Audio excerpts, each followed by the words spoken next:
Good morning, everyone, and you're very welcome to this event that is part of the LAI Public Library section of online conferences for 2020 and 2021. My name is Jane Burns, and I'm coming to you today from the fabulous Dunboyne Library in County Meath, which also happens to be my public library.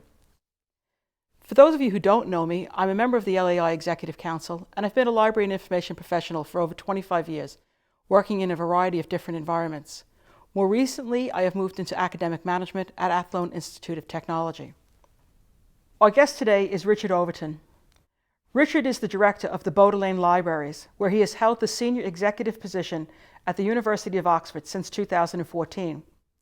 He's a fellow of the Society of Antiquaries and the Royal Society of Arts. Richard is a member of the American Philosophical Society and treasurer of the Consortium of European Research Libraries. He is the president of the Digital Preservation Coalition. Richard was awarded the OBE by the Queen in 2019. He's the author of this fantastic book, Burning the Books, A History of Knowledge Under Attack. I'm so excited, Richard, to talk to you today about this wonderful publication. But first, I'd like to ask you a few questions. Well, thank you so much for that generous introduction. It's such a pleasure to be here and talking with you and with the library community here in Ireland. And I'm only sorry that I'm not able to be with you in person. So, Richard, just to kind of start off, as someone who has a very successful and a progressive career, I'm hoping you can answer this two-part question. So the first being, could you give us an example of something that you perceived as a failure or a challenge during your career? And how did you manage that experience to help or hinder your progression? Well, that's quite an interesting question. I think there were there have been several incidents like this throughout my career, both kind of at different kind of scales. I think there have been times where I should have pushed ahead in my professional development. There are points where I had the opportunity to take part in committees for the Library Association in the UK, as it was called then, and didn't take that opportunity, which I now regret. Or there are jobs that I applied for, which I was unsuccessful for at a time when I really wanted a move. And but I learned a lot through those processes, both, if you like, the path not taken because of my own insecurity or the lack of time that I devoted to my own professional development, or in the case of the jobs that I applied for and didn't get, I failed at the interview. I learned a lot from that process and I got better at it. The next time I applied, I was just that little bit better. I'd honed the application. I was a little bit more kind of together in the interview process. So getting feedback helps you move to the next challenge then? Getting feedback, I think those experiences of failure are really helpful if you take the chance to actually reflect on them. Why wasn't I successful? And there have been various kind of projects and things within my career where I've had to take kind of decisions, or I've gone down a particular path, and those haven't been successful for one reason or another either.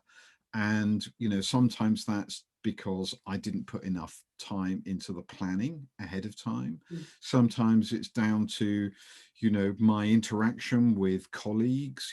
I wasn't sufficiently clear in what I wanted to get out of a particular activity, or I wasn't sufficiently directive to members of staff to say, look, I really need you to do this by Friday. Yeah. And they thought, oh, well, he's not bothered about it. We can leave it till next week. So I think there are loads and loads of things that I've not been successful at, from that range of the kind of very personal to the kind of projects and service development. But I think taking the time to kind of reflect on it and listening to feedback, seeking feedback and hoping that you get honest feedback is absolutely invaluable. But I really do believe that the experiences that you have make you stronger as you go through life. Yeah, and that's really great advice. And I like the approach of seeking feedback, reflect, and then re-engage. That's really helpful, particularly for new entrants to our profession. Yeah. So there's a phrase which I use quite a lot these days, which is no is only a, a stop on the road to saying yes. That's good advice. So, Richard, I'm going to be flipping between questions and the book because I absolutely love this book. I was so excited to finish it. And one of the concepts that I think particularly our readers and particularly our audience of librarians will find is that this concept of libraries as knowledge creators. So, I think there's a, particularly within the profession and also within the general public, is that we're controllers of information, we're these gatekeepers. But I really like this idea of being knowledge creators. And I see more and more in, especially our public libraries, but in our academic libraries, that this translation, we see it in different things like maker spaces, online digital curation. So do you have any ideas, like, and can you kind of see where things are going for this kind of, this area of knowledge creation?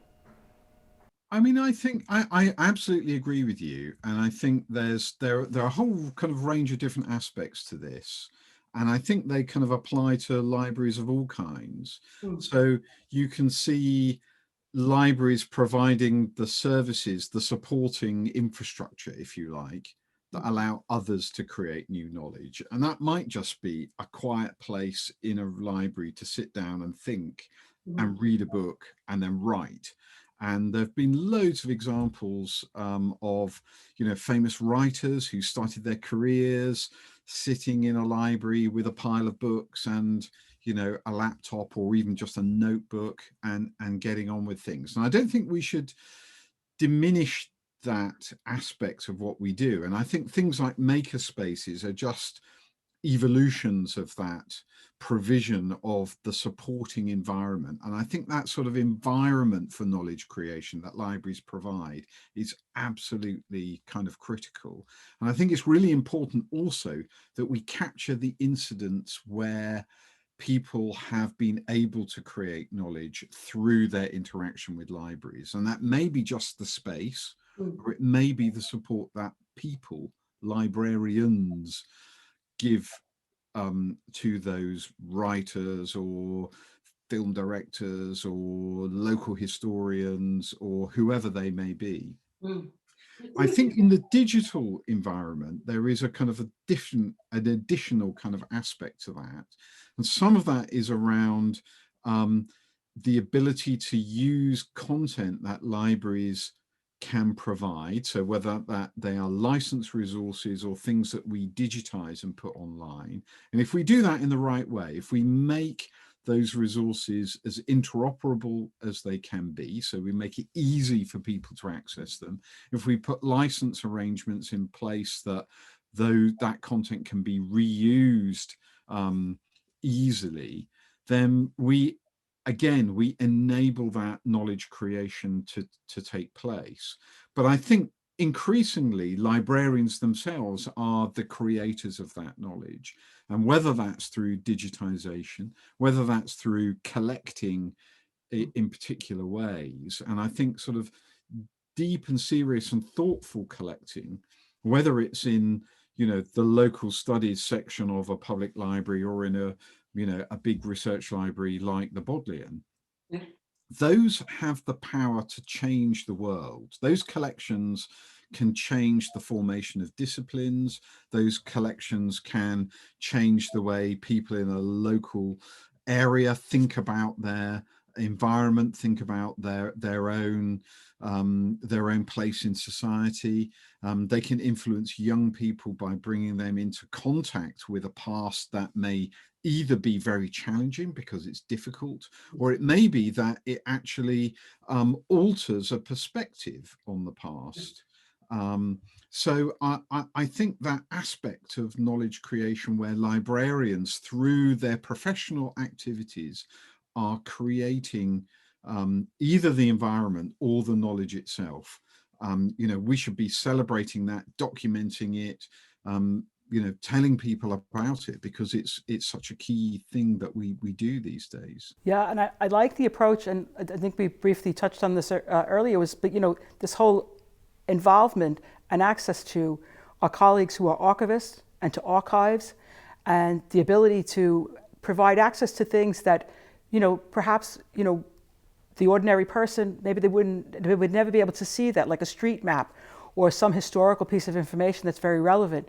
So I love this idea, and I agree with you that, librarians working with a range of partners and library staff, particularly in public libraries, who are so knowledgeable in local areas, to be able to bring these artifacts or this archival material to life is really, really interesting.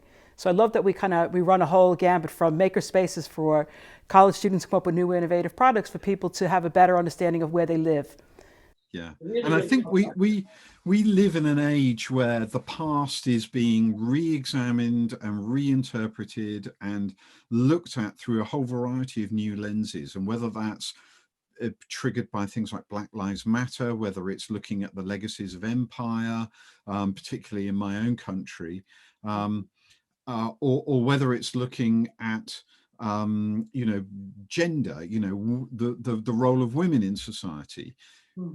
We all have collections in our libraries that can tell a different story, and it's just that the time is now right, where there are so many aspects of the past that speak so directly and so powerfully to the present, and libraries and archives are in an absolutely critical position where we can help our communities to re-examine those pasts, and as we were saying earlier, to discover new knowledge about them, and to change the way that we think about ourselves as a result.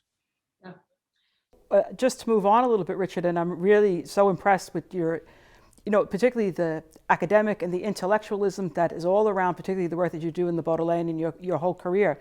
But I'd like to ask you, what is your earliest memory of a public library when you were a child?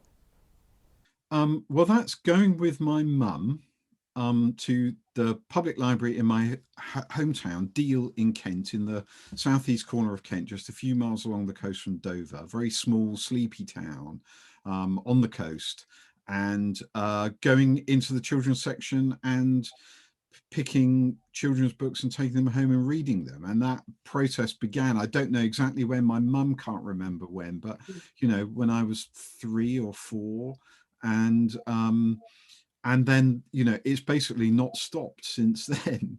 And the library moved. It moved to a new site in when I was a teenager, maybe 11 or 12, 13, something like that. And it had more space, and it was at that point that I would start to go by myself.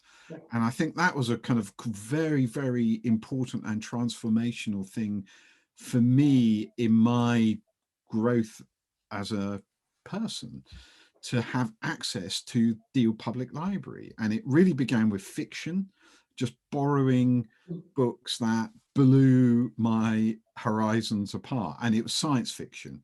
So like lots of teenage boys, I read J.R.R. Tolkien, but I that was through friends, school friends, who passed that book to me. But in the library, I read, science fiction, particularly in my middle years as a teenager. And then as I got a bit older, I began to be a little bit more ambitious in reading kind of literary classics, and then also music. I grew up in a house, although my parents were very kind of incredibly pro education. It was a working class house. We didn't have many books in my home. And in terms of music, we had Frank Sinatra, and that was pretty much it. And there was one bit of classical music, which was an ancient recording of Tchaikovsky's 1812 Overture. But in Deal Public Library, there was a whole section of vinyl that you could borrow of, classical music and jazz. And, I started to expand my horizon in that way as well. So, I would not be sitting here talking to you now if it wasn't for my local public library. and foolscap newspapers, the weekly magazines like the Times Literary Supplement. All of these things were absolutely fundamental in, like I said, blowing my horizons really very, very widely apart. And I find for most people, their first experience of library is as a child in a local public library. And if it's positive, that's something that stays with them for life. And that's something that I'm quite proud of my colleagues here in Ireland. We have a fantastic public library system. And there's so many activities to bring people in, to bring students in, to bring not just students, but young people, children, to get them in and get them started very early on. So it's fantastic. And it's good to see how these stories evolve over life. And they can make a difference. They absolutely make a difference. I'm living proof of it. And I'd be the what same. really troubles me is certainly in the UK, is the kind of continued attrition of the public library system, and the effect that that has on the life chances of those who are not from what I am now, a kind of middle class person. And it really, really concerns me. There's been 1,000 libraries lost over the last 10 or 12 years in the UK. I mean, it's an absolute scandal. And, we should be ashamed of ourselves as a society for letting this happen. Yes, it can be quite scary. So, Richard, the other thing that I want to move on to is, this fabulous career as a librarian and so much research. But how did you get the move into writing, particularly, say, a book like this? What kind of started you in that? Well, that's a good question. So there's kind of a long-term answer to that and a very kind of short-term one. So I've always been interested in writing and doing research. I studied history at university and got sort of moved into the kind of special collections world. So rare books and manuscripts and archives and things like that. So doing that kind of job, I mean, doing all library jobs involves involves research, and doing special collections was good for me because it involved my history research. So I from kind of early on, and I had particular friends who were librarians who did the same thing and kind of encouraged me and supported me through that, which was to write about the history of publishing, the history of collecting, the history of libraries, the history of printing. And so I wrote short articles, at first in really quite obscure publications, Yes, most and people, yeah. then sort of more a big, over the years they got more kind of polished, I guess, and the publications got a bit more prestigious, Cambridge University Press and Oxford University Press, Edinburgh. But they were really writing for quite a kind of niche audience. But I was used to the process of research. I was used to the process of peer review, all of those kind of things, being edited. And I'd also been an editor of a library journal myself as well. So I had experience on both sides of the. So you see the business from both sides. I'd seen that. Absolutely. And then I think the kind of key thing for me was beginning to write for a much broader audience. And that began by writing some book reviews in national newspapers. And, I really enjoyed actually trying to kind of interpret, and these were really about the kind of digital world, and being able to write in a way that reached people outside of the profession primarily. And then a number of triggers brought me to the book, and one in particular was the Windrush scandal in the UK, which in 2018 I read a newspaper report that highlighted the destruction of landing records in the Home Office of the Windrush era generation, at the same time that the so-called hostile environment that the same government department was instigating on our fellow citizens who'd been encouraged to come and live in the UK after World War II, the so-called Windrush generation. And that the same records, the same evidence that those individuals could use to defend themselves had been destroyed deliberately by the Home Office. And I felt that this was a scandal that really encompass the value of knowledge and the preservation of knowledge for society, for the rights of individuals, and for the health of society as a whole. And I wrote a piece in the Financial Times, which got published, an op-ed, and the next day a publisher wrote to me and said this would make a very interesting book. And here we are now, Here we are now. talking about it. Yes. Yeah, I mean, one of the things that struck me about the book was, like history really does repeat itself. We see these, especially, particularly in your book, you highlight the vulnerability of libraries and archives, particularly when there's unrest, when there's destruction, when there's war. And even we see this more, I think, in the present day, this kind of lack of critical thinking and fake news. What do you think about this? And how did it kind of really steer you in the way that the book is basically presented in this socio-economic historical way? Well, I wanted to get that kind of broad sweep, partly because I'm a historian, so that's the lens through which I look at things going on today, but also because the stories, the individual case, the book is really framed around a number of case studies, and those case studies I try to go into some detail. They're not exhaustively detailed, but they give you enough to tell you that actually the stories are really quite interesting. And I was really interested in doing the research. Some of them I didn't, some of them I knew about a great deal from my own reading and research. Some of them I didn't know anything about, particularly the ancient world. So, that was a great opportunity. I loved reading about, ancient Mesopotamia and the Library of Alexandria and the Hellenistic world. And, it was really eye-opening. And I saw lots and lots of parallels. So I thought that sort of historical sweep would be a way of bringing the general reader in, but also to keep trying to kind of frame those things in a way that related to the contemporary world that we live in as much as possible. And I think that you're absolutely right. There are these kind of issues that repeat themselves. There's the fragility of knowledge that we need to be reminded of, the complacency that society, from time to time has been, wallows in, and look what happens as a result.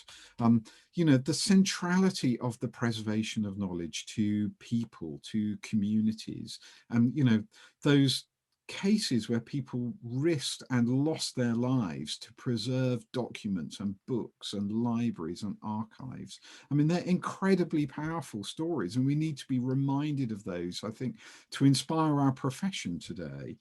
And then the sort of, as you say, the continuation of these stories into the present world, into the digital arena, where actually we need to move these kind of lessons into public policy, and we need to influence our governments, our decision makers, our public policy thinkers, to say, let's have enough of this. Let's sort these issues out. Let's address them for the sake of democracy, for open societies, for the health of communities and the rights of citizens.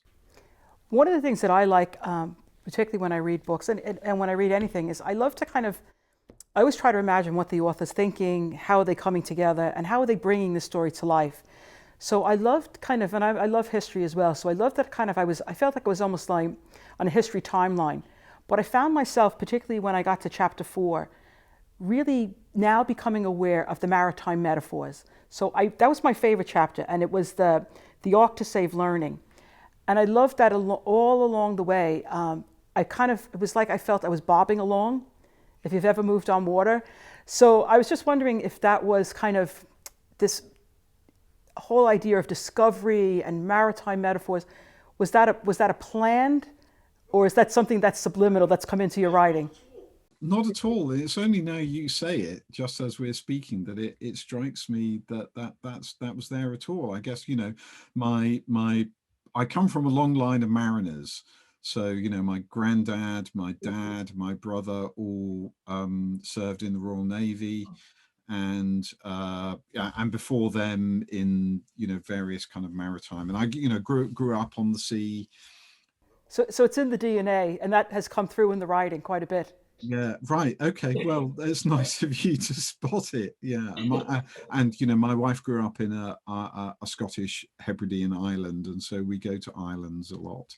And the ferries are the kind of the most fun thing about the whole trip. They are really. So, Richard, one of the things that I had asked to consider, and if you've had time to prepare, is if would you do a reading of a passage from the book, and then it's just maybe one or two more questions. Yeah, I'd absolutely enjoy that very much. So I'm going to begin. It's from the introduction actually, so it's quite early on in the book, and it's a couple of pages. It's about 3 pages, but I'm going to cut a few bits out, Okay. just so that we don't take up too much time with it. But anyway, so here goes. I'm lucky enough to work in one of the world's greatest libraries. Formerly founded in 1598 and first opened to readers in 1602, the Bodleian in Oxford has enjoyed a continuous existence ever since. Working in an institution like this, I'm constantly aware of the achievements of past librarians. The Bodleian today is well over 13 million printed volumes in its collections, plus miles and miles of manuscripts and archives. The collections are housed in 40 buildings dating from the 15th to the 21st century, which have a fascinating history in themselves.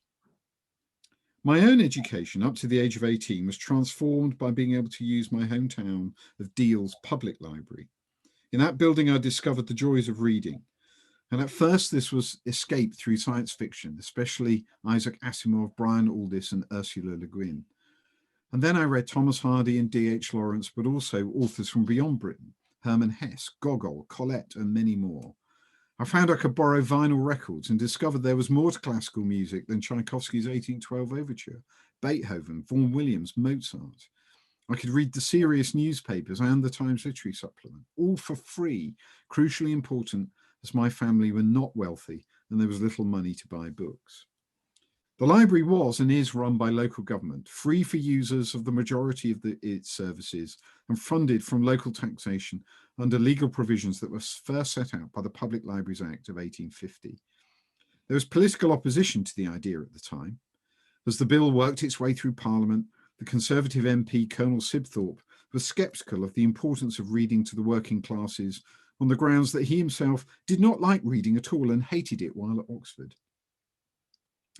The system of public libraries that the Act inaugurated replaced a patchwork of endowed libraries, parish libraries, collections in coffee houses, fishermen's reading rooms, as well as subscription libraries and book clubs, which were products of the age of improvement and the concept of useful knowledge. Libraries were a key part of a wider movement to broaden education for the benefit of the individual, but also for society as a whole. A century or more later, Sylvia Pankhurst, the inspirational champion of women's rights, wrote to the director of the British Museum requesting admission to the reading room of the library, as I desire to consult various government publications and other works to which I cannot obtain access in any other way. At the foot of her letter of application, she cited her object of study, to obtain information on the employment of women. The Public Libraries Act made it possible for local authorities to institute public libraries and pay for them through rates, as local taxation was then called. But this system was entirely voluntary. It was not until 1964 that the Public Libraries and Museums Act made it a duty for local authorities to provide libraries, and the system retains a strong place in the general consciousness today as a cherished service, part of the national infrastructure for public education. Libraries and archives share the responsibility of preserving knowledge for society. This book has been written not just to highlight the destruction of those institutions in the past, but also to acknowledge and celebrate the way librarians and archivists have fought back. It is through their work that knowledge is passed down from one generation to the next, preserved so that people and society can develop and seek inspiration from that knowledge. In a famous letter of 1813, Thomas Jefferson compared the spread of knowledge to the way one candle is lit from another. He who receives an idea from me, wrote Jefferson, receives instruction himself without lessening mine, as he who lights his taper at mine receives light without darkening me. Libraries and archives are institutions that fulfill the promise of Jefferson's taper, an essential point of reference for ideas, facts, and truth. The history of how they have faced the challenges of securing the flame of knowledge and make it possible to enlighten others is complex. Individual stories in this book are instructive of the many ways knowledge has been attacked throughout history. Jefferson's taper remains alight today thanks to the extraordinary efforts of the preservers of knowledge, collectors, scholars, writers, and especially the librarians and archivists who are the other half of this story. Fantastic. Thank you, Richard. That's really lovely, and it's always nice to hear the author's voice, you know. So I guess to kind of come to almost to the end of our interview, I'd like to ask you, what do you think the future holds for Richard Ovenden? Is there another book in the making? Oh, well, I hope so. I hope so. I think one of the problems has been in the pandemic, there's been hardly any time to think about the next book, although my agent is encouraging me. And also I'm really enjoying doing kind of events like this to promote the book, and the paperback version comes out in May, and there are various foreign translations which are appearing in the next few months. The first one, the Italian translation, comes out next in March. So I'm enjoying doing all of those things, talking to librarians and readers and other groups. And I'm only really sorry that I'm not able to do it in person. I'd love to come to Ireland and talk to you all in the flesh, as it were. But I am thinking about a book about librarians, actually, about the individuals who've kind of shaped our profession and therefore helped to shape society as a result. And so I'm kind of gathering a few sort of, again, the kind of case study approach, a list of names that might form the basis of the next book. So any ideas, feel free to share, you know, and they don't have to be kind of famous figures. No, it's just people who make a difference. Yeah. People who've really made a difference, have really been kind of, you know, powerful in their local setting, in their local library, their local community, in the special interest group that they've forged, or who've been pathfinders, you know, in different ways. Yes. Well, Richard, I have really enjoyed talking to you. I have absolutely loved this book. I'm delighted that it's coming out in paperback, and we will have an end to this pandemic, and we would love to have you visit us here in Ireland. So thank you very much for your time, and we really wish you every luck and success in all of your future endeavours.